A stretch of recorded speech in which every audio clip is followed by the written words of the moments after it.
Today we're gonna bring a portable neck fan. If you guys can see it, these things are flexible, and this has a weight because the batteries are all built in here. Of course, there's a Type C connection. You charge it into it. There's a power button and an LED light indicator of how many battery sources you have, how many battery life you have, pretty much. So you could crank it up by holding down the button. So you could just click the button on, and it turns on. And if you click again, it goes to second mode, third mode, four more.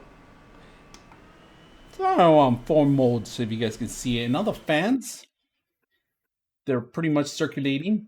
And the front of it, the back of it is the label, right? This is where it's sucking all the air in, and this is where it's actually blowing the air out. So you can set this up on yourself. Very quiet, keeps you cool, lasts you for many hours. You could use it indoors, outdoors. You're going to be walking, taking walks, or you're going to be riding a bike. You could be driving, but I won't recommend you driving because it does blind you a little bit because of the wind. But if you turn your actual air down to the bottom to yourself, you could keep your body cool without actually attacking the actual air, attacking your eyes or anything like that. So very simple, easy, flexible.